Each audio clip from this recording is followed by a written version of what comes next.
यस्य प्रसादात् भगवत्प्रसादो यस्य प्रसादान्न गति कुतोऽपि ध्यायुं स्तुवं तस्य यशस्त्रिसन्ध्यां वन्दे गुरो श्रीचरणारविन्दम्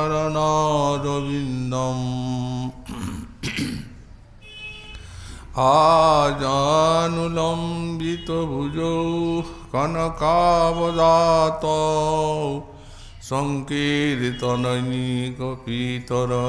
कमलायताक्षौ विश्वम्भरौ द्विजवरौ जुगधर्मपालौ वन्दे जगत्प्रियकरौ करुणावतारौ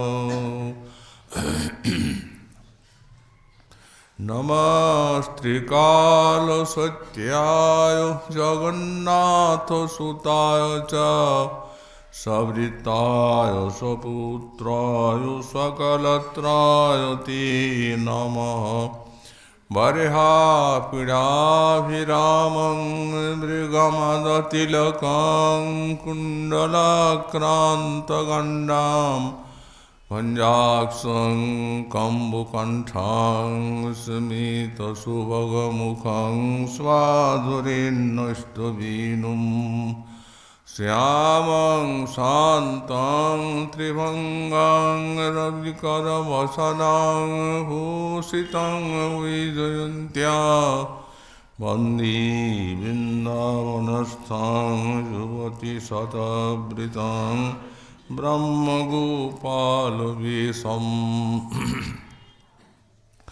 तप्तकाञ्चन गौरङ्गी राधे वृन्दावनेश्वरी वृषभानुसुते देवी तां नमामि हरिप्रिये मूकं करोति वाचालं पङ्गुं लङ्घयति गिरिं यत्कृपातमहं वन्दे परमानन्दमाधवं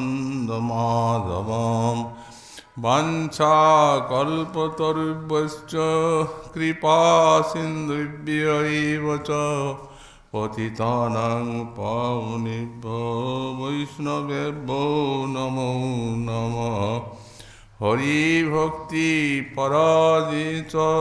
हरिनामपरायणा दुर्वृत्ता वा सुवृत्ता वा तेषां नित्यं नमो नमः नमः धर्माय महते नमो कृष्णाय वेदसे ब्राह्मणे नमस्कृत्य धर्मान् वक्ष्ये सनातनान् नारायणं नमस्कृत्य नरं चैव नरोत्तमम् देवीं सरस्वतीं व्यासं ततो जयो मुदीरयेत् जय रूप सनातन भट्ट रघुनाथ श्रीजीव गोपाल भट्ट दास रघुनाथ इच्छाय गोसाईर करे चरण वंदन जहाँ हईते विघ्न नाश अभीष्ट पुराण दुर्गमे प्रतिमेन्दस्यास्खलत्पादगतिर्मुहुः सकृपाजुष्टिदानेन सन्तः सन्तु बलम् सकृदाधर सुधां स्वां मोहिनीं पायित्वा सुमनसैव सद्यस्तत्तजिष्मान् भवाद्रिक् परिचरति कथं तत्पादपद्मं नु पद्मा अपिबतो ऋतुचेता झुष्टमश्लोकजल्पयी सर्ववेदान्तसार श्रीमद्भागवते दशम स्कंधे सप्तचत्वारिंश अध्याये भागवत वक्ता श्रीपाद सुखदेव मुनि माथुर विरह कातरा ব্রজসুন্দরীগণ শিরোমণি শ্রী শ্রী রাধারানীর দিব্যোন্মাদ লীলা বর্ণনা করছেন শ্রী রাধারানীর উক্তিতে। এই চিত্তজল্পের দ্বিতীয় শ্লোকে শ্রীমতী রাধারানী দিব্যোন্মাদের উদ্দীপনায় চরণ সন্নিকটে গুঞ্জনরত ভ্রমরটিকে শ্রীকৃষ্ণের দূত কল্পনা করে আর বলছেন, সকিতধর সুধাং স্বাং মোহিনীং পাবিত্বা সুমনস ইব সদ্যস্তত্তজিষ্মান ভবাদ্রিক পরিচরতি কথং তৎ পাদ পদ্মম নু পদ্মা অপিবত ধৃতচেতা ঝুত্তম শ্লোক জল্পয়ী। ওরে মধুপ,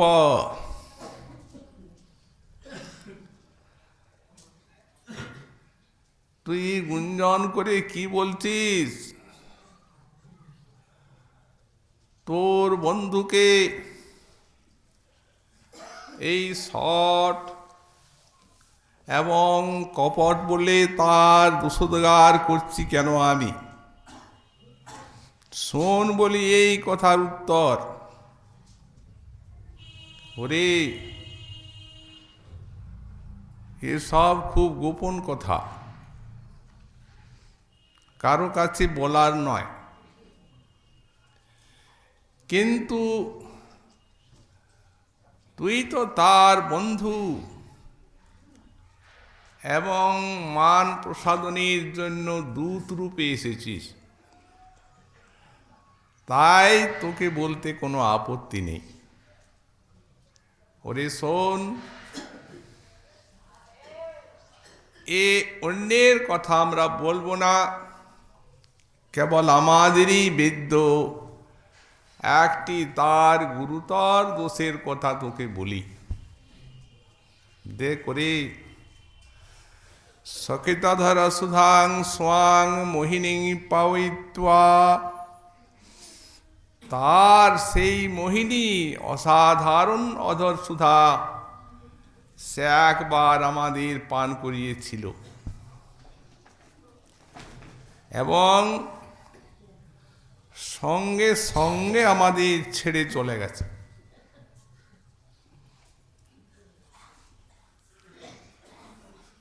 এই দৃষ্টান্ত বিশ্বে কিছু নেই পান করার, কিন্তু ছেড়েছে তার দৃষ্টান্ত দ্বিতীয় তোরাই। সুমন শৈব সদ্যস্তত্তজিষ্মান ভবাদ্রিক, তোরা যেন ওই ফুলের মধু খেয়ে আর অন্য ফুলে চলে যাস, সেই প্রকার সেও তার মোহিনী অধর সুধা একবার পান করিয়ে আর আমাদের ছেড়ে চলে গেছে। ওরে কি বলছিস? ভ্রমর যেন বলছে, ঠাকুরানী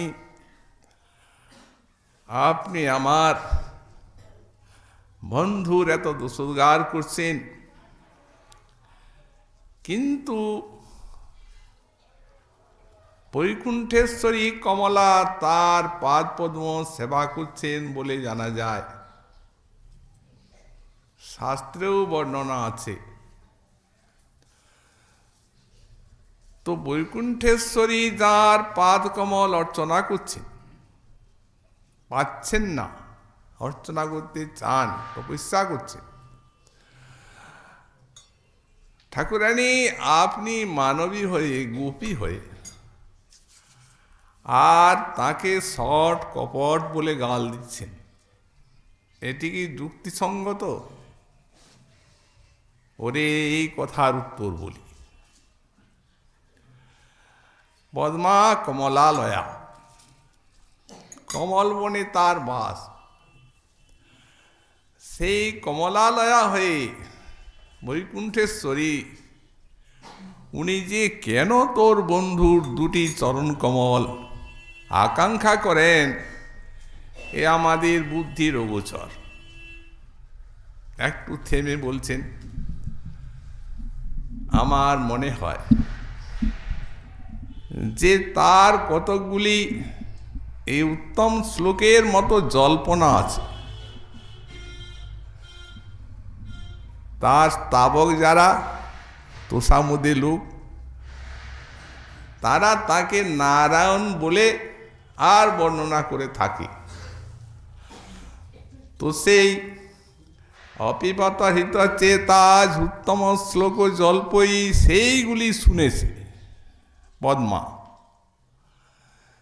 এবং হৃতচেতা হয়ে আকৃষ্ট চিত্ত হয়ে আর সে তার চরণ কমল দুটি সেবা করতে চায়। এইটি আমাদের মনে হয়। ঈশ্বর কতকাল আমরা এই শ্লোকের ব্যাখ্যা কিঞ্চিৎ আস্বাদন করেছি, তাতে আমরা শাস্ত্রীয় সিদ্ধান্তে প্রতিপাদন করার চেষ্টা করেছি যে এই সকল যে তিরস্কারগুলি রাধারানী করছেন, এগুলি সব তার পরম গুণের উদ্গার। কৃষ্ণে এই সমস্ত দোষী মহাগুণ এবং সবগুলি স্বরূপভূত, অতএব সব পরম রসস্বরূপ। এই তিরস্কারের ভিতর দিয়ে কৃষ্ণের যে মহিমা বর্ণিত হয়েছে এই রাধারানীর উক্তিতে, এ স্তব স্তুতিতে কোনোদিন মুনি ঋষিগণ শাস্ত্র মহাজন পারবেন না। কারণ ইনি তো প্রিয়া। প্রিয়া যদি মান করি করয়ে ভৎসন, বেদ স্তুতি হইতে হরে সেই মোর মন। তারও মনকে হরণ করেন এইসব বাণী, আর ভক্তগণেরও কর্ণ এবং মনের অতি সুরসাল, মধুরাতি মধু। রাধারানী বলছেন, ওরে শোন তার দোষের কথা, শঠতা কপটতা। সে তার মোহিনী অধর সুধা একবার আমাদের পান করিয়েছে। এর দৃষ্টান্ত জগতে খুঁজে পাওয়া যাবে না। এর অদ্বিতীয় দৃষ্টান্ত আমরা। ওরে তার অধরখানি যে একবার অনুরাগের সঙ্গে দেখেছে, সে বুঝতে পারবে কত মোহিনী সেই অধর। আমাদের দুরন্ত লালসা উৎপাদন করে, বুদ্ধিকে ভ্রংশ করে এমন আকাঙ্ক্ষা জাগিয়েছে যে লালসার আবেগে আমরা আত্মীয় স্বজন, কুলধর্ম, বেদ ধর্ম, দেহ গেহ সব মমতা ছেড়ে দিয়ে আর সেই অধর পানির আকুল আকাঙ্ক্ষায় মরমে উন্মাদিনী হয়েছিলাম। আমাদের মতো এই রূপ মরমে উন্মাদিনী বিশ্বে কেউ আছেন বলে জানি না। আমরাই তার অদ্বিতীয় দৃষ্টান্ত। কিন্তু ওরে আমাদিকে যে ছেড়ে গেল, এই ছেড়ে যাওয়ার দৃষ্টান্ত তোরা ভবাদ্রিক সুমন শৈব সদ্য তত্ত্বজিস্মান ভবাদ্রিক। তোরা যেন ফুলের মধু খেয়ে একবার অরণ্য ফুলে চলে যাস, তেমনি ওই একবার অধর সুধা পান করালো, চলে গেল মথুরায়।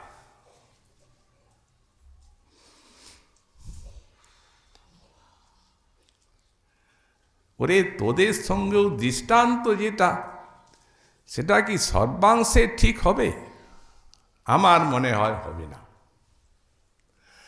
তার কারণ তোরা যে একটা ফুলের মধু খেয়ে আর ছেড়ে অন্য ফুলে চলে যাস,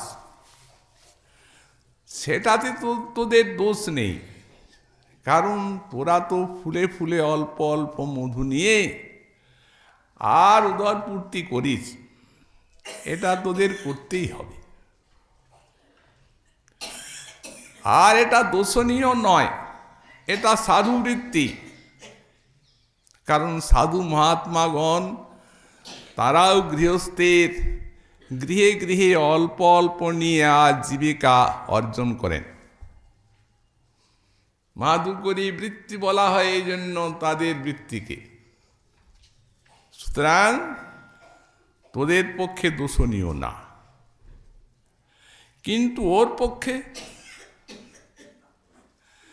তার তো অধর সুধাং স্বাং, তার তো অসাধারণী অধরটাই সুধা। তো যখন তার অধরেই অমৃত, তখন সে এই সুমনাগণকে কেন ছাড়ে, কেন ছেড়ে অন্যত্র চলে যায়? তোরা যাস জীবিকার জন্য, সে কেন যায়? ওই যে সুমন বললেন, ফুলকে ছেড়ে যায়। মধুকর সুমন শব্দের একটা বাক্যা আছে মালতী, মালতীকে ছেড়ে চলে যায়, এত সুগন্ধিত ফুল। তো সুতরাং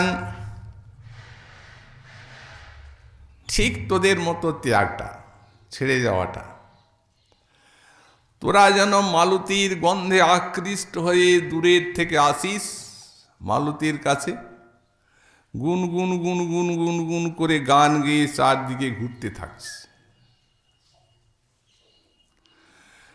আর মাঝে মধ্যে ওই মালতীর বুকে বসে মকরন্দ খাস। তেমনি তোর ওই কপটি বন্ধু আমাদের অঙ্গগন্ধ পেয়ে দূরের থেকে এই আমাদের কাছে ছুটে আসত। সে আসার ভঙ্গি কি অপূর্ব, কোনোটি তার ভোলা যায় না। তারপরে আমাদের গুণগান করত চারদিকে ঘুরে ঘুরে, শোনো রাধে রস আমি সে তোমারই বস, তোমা বিনে নাই ভাই মনে, এমন কথা বলতো মনটা মোহিত হয়ে যেত। জপিতে তোমার নাম ধৈর্যজনা ধরে প্রাণ, তুয়ারূপ করিয়ে ধ্যানে, আমি শ্রীরাধে শ্রীরাধে বাণী যে দিকে যার মুখে শুনি, সেই দিকে ধায় মোর মন। চাতক ফুকারে যেন ঘন চাহে বরিশন, তেন হেরি ও চাঁদ বদন। এইসব কথা বলতো, বলতে বলতে মনকে মোহিত করত। আর তারই মধ্যে একবার এসে আর আমাদের অধর সুধা পান করাতো। ওই অধর সুধা পান করলো, করালো, ছাড়লো, ছেড়ে চলে গেল। তো সুতরাং তোদের তো দোষ নেই, কিন্তু সেই সুমনাগণকে ছাড়ে কেন? নিজেকে বলছেন সুমনা। এত সু মানে উত্তম মন আর বিশ্বে কারণেই। আচ্ছা, সুমনা কাকে বলা হয়? মনটা কার উত্তম? ভাগবত বলেন যার মন কখনোই কৃষ্ণপাদ পদ্মকে ত্যাগ করে না, তার মনটা উত্তম, সুমন। ধূতাত্মা পুরুষ কৃষ্ণ পাদমূলং নমঞ্চতি। যার মন শুদ্ধ উত্তম, বললেন কৃষ্ণপাদ মূল, সেই মন কখনো ছাড়বে না।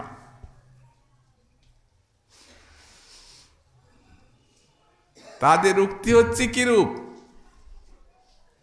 যদি ছাড়ে তো শাস্ত্রকার বলছেন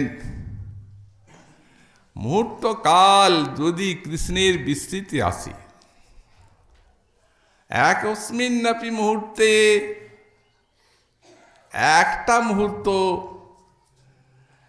যদি গতে ধ্যান বর্জিতে, মুকুন্দের ধ্যান ব্যতীত যদি অতীত হয়, তাহলে দস্যুভীর মুসিতে নেব যুক্তং মাক্রন্দিতুং ভীষম। দস্যুগণ রাত্রে এসে আর গৃহস্থের সর্বস্ব চুরি করে নিয়ে গেলে গৃহস্থের সব লোকজন যেন হায় হায় করে হাহাকার করে কাঁদে, তেমনি যাদের মন উত্তম, এক মুহূর্ত মন যদি বিস্তৃত হয় কৃষ্ণচরণ, তো তারা সেইরকম হায় হায় করে কাঁদতে থাকে। এটা কাঁদা উচিত, বিস্তৃত হয় না, তবে তারা বলেন যে এইভাবে কাঁদা উচিত। আর গোপীগণের মন বললেন এদের মন কৃষ্ণ সুখ ভাবনাময় হয়ে আছে, কারণ এদের হৃদয়ে আছে প্রেমের পরমসার মহাভাব। বরামৃত স্বরূপ শ্রী সং স্বরূপং মনোনয়েত। শ্রী গোস্বামী পাদ যখন মহাভাব ব্যাখ্যা করছেন, তখন মহাভাবের যে স্বরূপভূত সম্পত্তি সেইটি বর্ণনা করছেন। বলছেন বরামৃত স্বরূপ শ্রী, শ্রেষ্ঠ অমৃত যার স্বরূপভূত সম্পত্তি। এখানে অমৃত বলতে জগতের অমৃত নয়, স্বর্গীয় অমৃত নয়। এখানে অমৃত বলতে বড় শব্দটি জানাচ্ছেন যে সাধু হতে হতে সাধু হতে হতে এই প্রেম যখন পরাকাষ্ঠায় পৌঁছায়, তখন তার নাম হবে বরামৃত, মানে শ্রেষ্ঠ অমৃত প্রেম। এর মতো সাধু আর কিছু নেই। তো এই বরামৃতই হচ্ছে যার স্বরূপভূত সম্পত্তি। এত সাধু, তো সুতরাং আধারকে সেই প্রকার আস্বাদন দান করে যে আধারে এই মহাভাব থাকেন। আর মহাভাবের যে আশ্রয়, সেখানে আনন্দ, আর বিষয়কেও সেই রূপ চরমানন্দ দিয়ে থাকে। তাহলে রাধারানী এই বিরহে এত কাঁদছেন কেন? এই কান্নাটা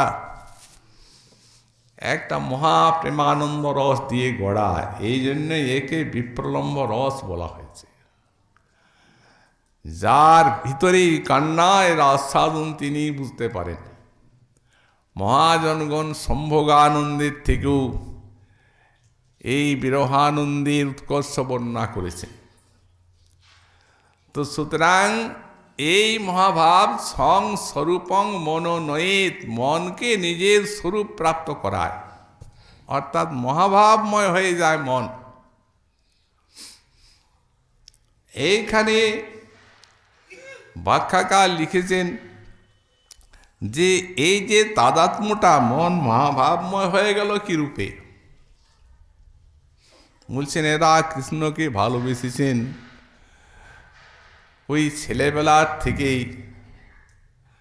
কৃষ্ণ সুখের জন্য তাদের মন বুদ্ধি ইন্দ্রিয় সব নিয়োজিত হয়ে আছে ওই ছেলেবেলার থেকেই এদের। তবে হ্যাঁ, তখন মধুর আরতি হয়নি, কারণ সম্ভোগেচ্ছা ব্যতীত মধুর আরতি হয় না। তারপর যখন বয়সন্ধি এলো, তখন সম্ভোগেচ্ছা জাগলো। যখন সম্ভোগেচ্ছা মনে জাগলো, তো বলছেন সেই সম্ভোগেচ্ছাটা রতি কর্তৃক আক্রান্ত মনেতে জাগল। তখন রতিতে মন তাদাত্ম্য প্রাপ্ত হয়ে আছে, সেই মনে সম্ভোগেচ্ছা জাগল। তো সুতরাং ওই সম্ভোগেচ্ছাটি কৃষ্ণ সুখ ভাবনাময় হয়ে গেল। আত্মেন্দ্রিয় সুখ বাসনা একদম মহাভাব লুপ্ত করে দিল, নিজের দিকে দিকটা একবারেই শূন্য। এই হচ্ছে এদের মনের স্বরূপ। অতএব মন তো ইন্দ্রিয় বৃত্তিময়। যখন মন মহাভাবময় হয়ে গেল, তখন ইন্দ্রিয়গুলিও সব মহাভাবময় হয়ে গেল। এই জন্য তাদের দেহ মন ইন্দ্রিয়ে যে সমস্ত জ্ঞাত সারে অজ্ঞাত সারে ভাবনা উঠে, সেগুলি সব শ্রীকৃষ্ণ সুখের জন্য কল্পিত হয়। এত ভালো মন এদের। এই জন্য বলেন, এই সুমনাগণকে ওরে ত্যাগ করে চলে গেল। সে কেন ছাড়ে? যার অধরেই সুধা। শোন বলি, এটিও তার দুশ্লীলতা ছাড়া আর কিচ্ছু নয়। সেই কপট ভাবল যে যদি এদিকে ছেড়ে যায়, তাহলে তো এরা মরে যাবে আমার বিরহে, দুঃখে। সুতরাং যদি মরে যায়, তাহলে আর আমি কাকে দুঃখ দেব? হরে শোন, সে আমাদের দুঃখ দিতে ভালোবাসে, এটা আমরা বুঝে নিয়েছি। তো সে কপট ভাবল যদি দুঃখ দিই তো মরে যাবে, সুতরাং এদিককে অমর করে তবে যাব। এই জন্য একবার সেই সুধাটা পান করালো, সকৃত অমৃতটি পান করালো, দেহটা অমর করে দিল, আর চলে গেল। এখন আমাদের মরবারও উপায় নেই। এত কষ্ট এত দুঃখ ভোগ হচ্ছে তার বিরহে, কিন্তু মরছি কই? ওই যে অমৃত পান করিয়ে অমর করে দিল। এই জন্য মরার উপায় নেই, আর বাঁচারও উপায় নেই। তো সুতরাং এই আমাদেরকে দুঃখ দিয়ে, আমাদের এই দুঃখ দেখেই তার আনন্দ। এইটি এই ত্যাগের কারণ। সুতরাং এটিও সর্বাংশে তোদের তুল্য হবে না। ভ্রমরটি গুঞ্জন করছে, তার গুঞ্জারে এসে রাধারানী কল্পনা করছেন। ভ্রমর যেন বলছে, ঈশ্বরী, আপনি যে আমার বন্ধুকে এত দোষ দিলেন, আচ্ছা যখন আপনারা এই গোপীগীতে তাকে ডাকতে থাকেন, তখন বলেছেন জয়তি চেধিকম জন্মনা ব্রজ শ্রয়ত ইন্দিরা সসদত্রহি। আপনারা বলেছেন যে এইখানে ইন্দিরা এই ব্রজধামকে আশ্রয় করে আছে। কমলা কেন আছেন? ভাগবত বলেন তার চরণ রেণুর আকাঙ্ক্ষায় আছেন ইন্দিরা। যখন নাগপত্নীগণ স্তুতি করছেন শ্রীকৃষ্ণের, কালীর মাথার উপরে নৃত্য করলেন, তো তখন নাগপত্নীগণ বলছেন কৈশ্যানুভাবৈশ্য নদেব বিদ্মহে তবাঙ্গ্রিরেণু স্পর্শাধিকার যদ বাঞ্ছয়া শ্রীললনাচরত্তপু বিহায় কামান সুচিরং ধৃতব্রতা। হে দেব, এই যে কালীয় নাগ, এ তো দুষ্ট, আপনাকে এ কত দংশনাদি করেছে। কিন্তু প্রভু, এই কালী এমন কি পুণ্য অর্জন করেছিল পূর্ব জন্মে, যার জন্য কি অনুভাবের ছিল, যার জন্য আপনি এর মস্তকে নৃত্য করে আর এইভাবে আপনার চরণ রজের মাথায় দিলেন। সেইখানে ওরা বলছেন যদ বাঞ্ছয়া শ্রী ললনাচরত্তপু, যে চরণ রজের বাঞ্ছায় কমলা দেবী উনি তপস্যা করছেন এই বৃন্দাবনে, চরণরজ পাবেন বলে। বিহায় কামান সুচিরং ধৃতব্রতা, বলছেন কামনা ছেড়ে দিয়েছেন, ব্রত ধারণ করে আছেন, তো ইয়ার কামনা কি? সেটা অসাধারণ। কারণ সাক্ষাৎ নারায়ণের বক্ষ বিলাসিনী, অতএব ইনি কম ত্যাগ করেন নাই। সাক্ষাৎ নারায়ণের বক্ষ বিলাস ছেড়ে দিয়েছেন, এত বড় ত্যাগ। আর বৃন্দাবনে এসে তপস্যা করছেন তীতব্রতা ব্রত ধারণ করে, কিন্তু পেলেন না তো।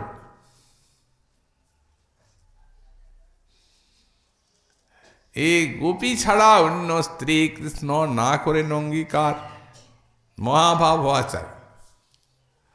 মাধুর্য মূর্তি শ্রীকৃষ্ণ ঐশ্বর্য ভাবে না পাই ব্রজে ব্রজেন্দ্র নন্দন, এই তারই দৃষ্টান্ত কমলা ভজন করছে, তো পাচ্ছেন না।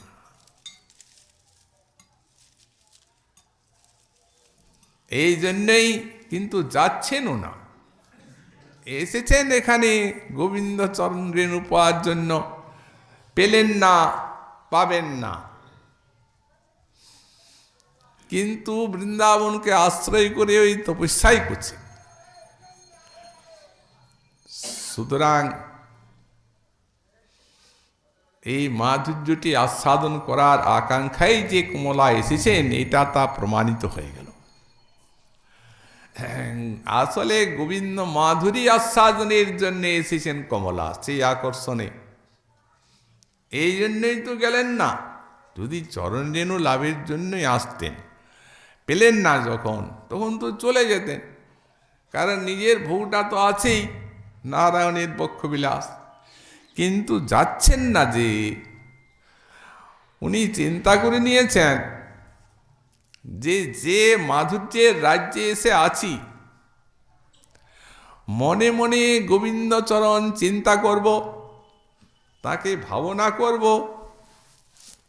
এটা নারায়ণের বক্ষবিলাসের থেকে অধিক। এই জন্যই তো ভোগ ছেড়েছেন, কারণ এই তো মাধুর্যের আস্বাদন।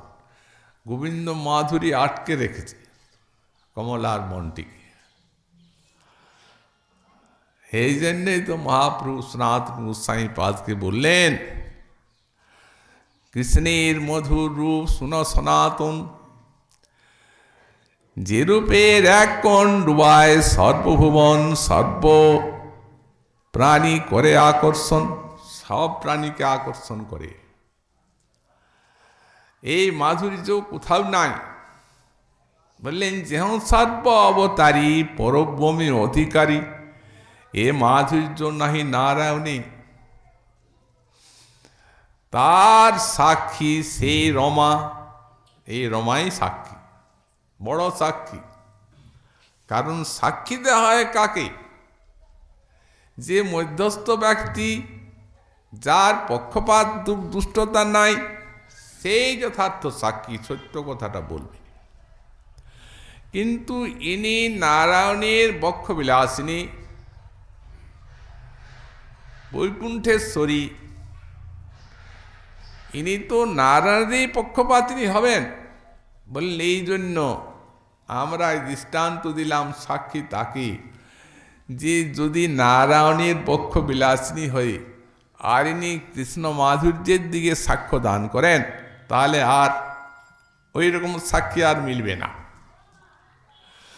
তো এই জন্য তার সাক্ষী সেই রমা, নারায়ণীর প্রিয়তমা, পতিব্রতা গণের উপাস্যা। তেহ যে মাধুর্য লোভে ছাড়ি সব কামভোগে, ব্রত করিল তপস্যা।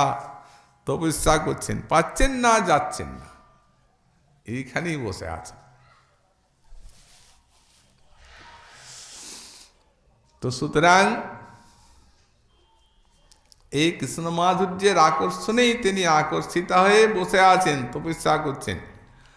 এখন ভ্রমর যখন এই কথা বলছে, তখন রাধারানী একটু স্থির হয়েছে, চিন্তা করছেন যেন।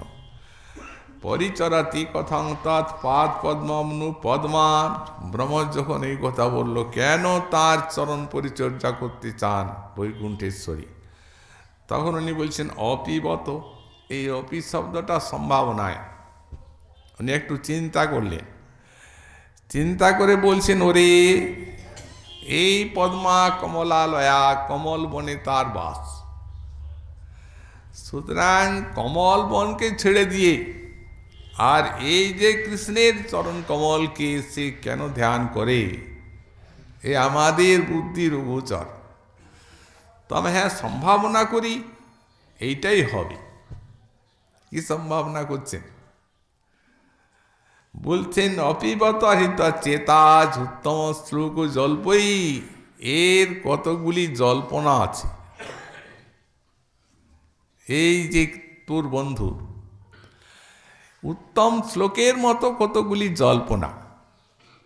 যারা স্তাবক তারা তাকে নারায়ণের মতো বলেন। এই জন্যই আকৃষ্ট হয়ে আর এইখানে সে উপাসনা করছে। গর্গমুনিও বলে গেছেন নারায়ণ সমগুণই। ভাগবতের স্থানে স্থানে দেখা যায়। যখন ব্রহ্মা স্তুতি করছেন, ব্রহ্মাও একটা শ্লোকে বললেন নারায়ণস্তং নহি সর্বদেহিনা মাত্মাস্বধীশাখিল লোক সাক্ষী নারায়ণং নরভুজলানাথ তচ্চাপি সত্যং নতব মায়া। ব্রহ্মাও বললেন নারায়ণ। শ্লোকটিকে সুন্দর ব্যাখ্যা করেছেন কবিরাজ গোস্বামীপাদ চৈতন্য চরিতামৃতে। বলছেন শিশু বৎস হরি ব্রহ্মা করি অপরাধ, সেই অপরাধ ক্ষমাইতে মাগেন প্রসাদ। ব্রহ্মা এখানে এসে শিশু বৎস হরণ করলেন শ্রীকৃষ্ণের, অপরাধী হয়ে গেলেন। অপরাধী হয়ে বুঝতে পারলেন যে গোবিন্দ চরণে অপরাধ হলো, তার উপরে মা দেখাতে এলাম। সেই অপরাধ ক্ষমাপনের জন্য গোবিন্দ চরণে স্তুতি করছেন। কি বলছেন? বলছেন তোমার নাভি পদ্ম হইতে আমার জন্মোদয়, তুমি পিতা মাতা, আমি তোমার তনয়। প্রভু,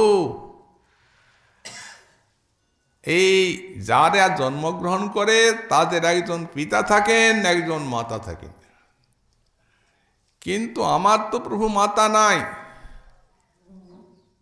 অতএব তোমার নাভি পদ্ম হইতে আমার জন্মোদয়। তোমার নাভি কমলের থেকে যখন আমার জন্ম হলো, তখন তুমি পিতা, তুমি মাতা। তুমি পিতা মাতা, আমি তোমার তনয়। তো পিতা মাতা বালকের নালয় অপরাধ।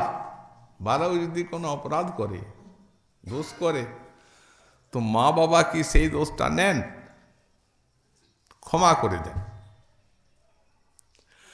তো পিতা মাতা বালকের নালয় অপরাধ, অপরাধ ক্ষমা প্রভু করহ প্রসাদ। কৃষ্ণ কি বলছেন? কৃষ্ণ কহে ব্রহ্মা তোমার পিতা নারায়ণ, আর আমি গোপ, তো আমি কইছে তোমার নন্দন। ব্রহ্মা তুমি তো হে নারায়ণের সন্তান। গর্ভযোগসায়ী বিষ্ণুর থেকে ওই কমল উঠল, সেই কমলে নারায়ণের ওই নাভিজাত কমলে ব্রহ্মার জন্ম হলো। তো সুতরাং তুমি তো নারায়ণের পুত্র, আর আমি গোপ জাতি, তুমি আমার সন্তান কি করে হলে?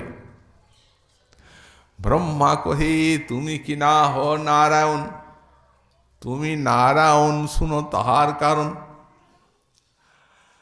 প্রাকৃতা প্রাকৃত সৃষ্টে যত জীবরূপ, প্রভু তাহার যে আত্মা, তুমি মূল স্বরূপ। নারে রয়ন যাতে করহ পালন, অতএব হও তুমি মূল নারায়ণ। দ্বিতীয় কারণ শুন শ্রী ভগবান, অনন্ত ব্রহ্মাণ্ড যত বৈকুণ্ঠাদি ধাম, তাহা যত জীব তার ত্রৈকালিক কর্ম, তাহা দেখো তুমি জানো সর্বমর্ম। নারে রয়ন যাতে কর দর্শন, তাহা তো হও তুমি মূল নারায়ণ। অতএব তিনটাই ভাবে কারণ বললেন, তুমি মূল নারায়ণ। কৃষ্ণ কহেন জলে জীবে, কৃষ্ণ কহেন ব্রহ্মা তোমার না বুঝি বচন, জীব হৃদি জলে বইছে সেই নারায়ণ। নারায়ণ তো জীবের হৃদয়ে বসেন, এই জন্য তার নাম নারায়ণ। আর জলে বসেন কার্ণার্ণব সাই, গর্ভদোষ সাই, ক্ষীরোদোষ সাই, এই জন্যে জলে এই বসেন বলেই তার নাম নারায়ণ। ব্রহ্মা কহেন জলে জীবে যে নারায়ণ, সে তোমার অংশ প্রভু সত্য বচন। ওসব অংশ নারায়ণ অঙ্গম নরভূজলায়নাথ, ইনি হচ্ছেন সাক্ষাৎ মূল স্বরূপ। তো এই জন্যেই ওই যে জল্পনাগুলো আছে, বলেন উত্তম শ্লোকের মতো তার কতগুলি জল্পনা আছে। তো সেই জল্পনা বাণীতেই হিতচেতা হয়েছেন ওই কমলা। ব্যাখ্যাকার টিকাতে লিখছেন, বললেন ইনি বৈকুণ্ঠেশ্বরী, যিনি তপস্যাটি করছেন।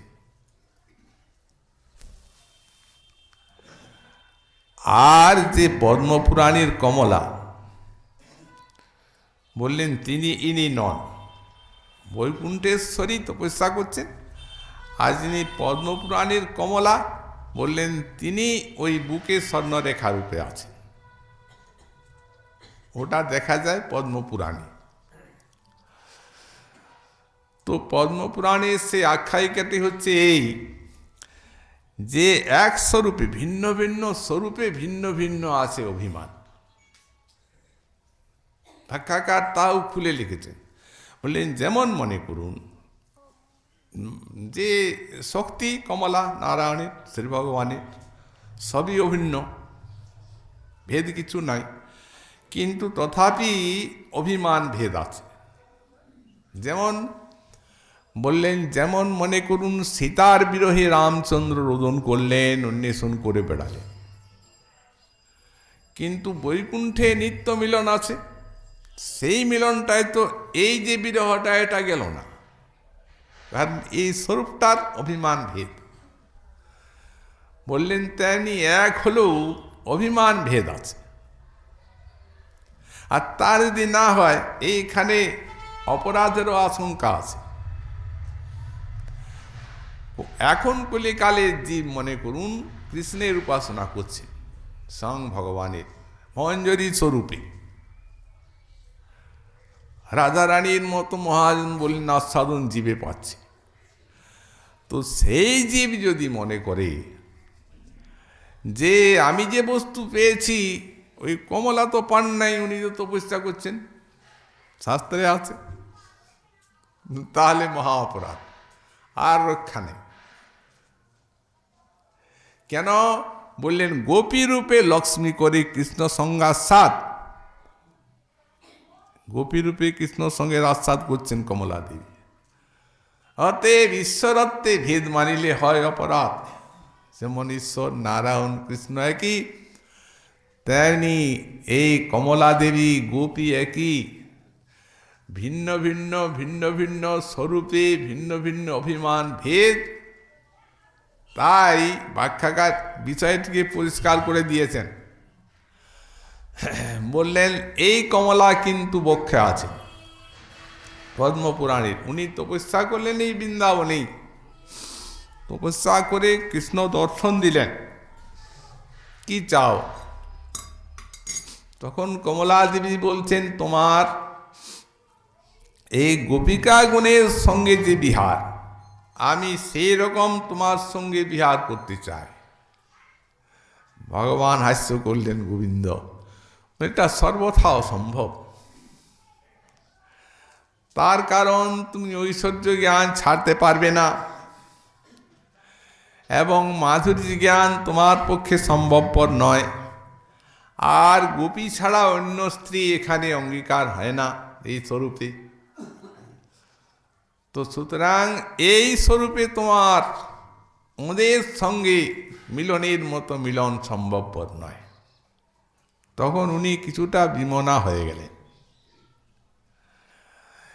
কিছুক্ষণ পরে বলছেন, তাহলে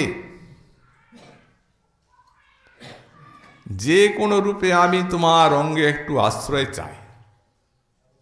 তখন গোবিন্দ বললেন, আচ্ছা তাহলে এই বুকের বাম দিকে স্বর্ণরেখা রূপে থাকো। তো সেই সময় থেকে স্বর্ণরেখা রূপে আছেন। তো ইনি একটি স্বরূপে আছেন। তো যেমন কমলা দেবী তপস্যা করে আর জানাচ্ছেন জগৎকে যে এই যারা বৃন্দাবনের রসমাধুরী মধুরভাবে আস্বাদন করতে চান, সেই তাদেরকে গোপীর অনুগতা হয়ে ভজন করতে হবে।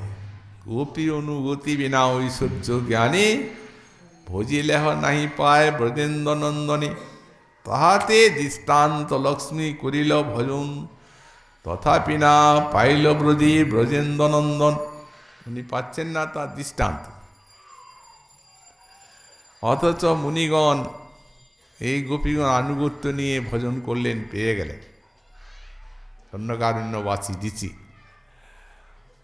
তারা তো জীব, আর তিনি হচ্ছেন সাক্ষাৎ স্বরূপ শক্তি। কমলা তপস্যা করে জানিয়ে দিচ্ছেন, গোপী রূপে আস্বাদন করছেন, আর তপস্যা করে জানিয়ে দিচ্ছেন গোপী অনুগতি চাই, তাহলে ব্রজেন্দ্র নন্দনকে পাওয়া যাবে না। তেমনি যিনি বুকে আছেন তিনি কি জানাচ্ছেন, মানে যিনি বুকে আছেন তিনি আর একটা জিনিস জানাচ্ছেন। যখন রাধারানী মানিনী, এই যেমন মানিনী হয়ে আছে, তখন ওই চরণ যুগল রাধার বান প্রসাদনের জন্য গোবিন্দ বক্ষে ধারণ করেন। উনি মানিনী হয়ে অনেকক্ষণ ওই চরণ ঘর্মাক্ত হয়ে থাকে, আর গোবিন্দ বুকে যেমনি ধরলেন সে অলক্তক রস দ্রবিত হয়ে থাকে, তখন ওই বুকে লেগে যায় ওই স্বর্ণরেখাটার উপরে।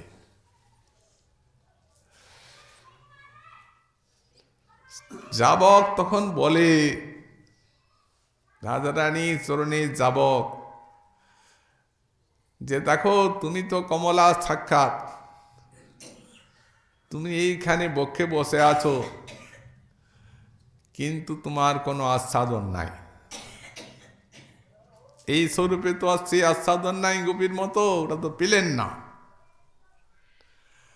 বরং এই ঐশ্বর্য জ্ঞান নিয়ে যদি কৃষ্ণের বুকেও বসে থাকা যায়, তাহলে এই মাধুর্যের লাথি খাওয়াই সার হয়। কারণ ওই যাবকটা লেগে গেল এখানে। ভগবানের বুকে থাকলেও হবে না যতক্ষণ পর্যন্ত না আনুগত্য থাকে। এই জন্যই রাধারানী বলছেন, ওরে এর কারণ আর কিছু নেই, এর কারণই হচ্ছে উনি হিতচেতা হয়েছেন ওই বাক্যে, স্তাবক গণের বাক্যে হিতচেতা হয়ে, আর এইখানে বসে তপস্যা করছেন। তারপরে আবার শ্রী রাধারানী এই শ্লোকে,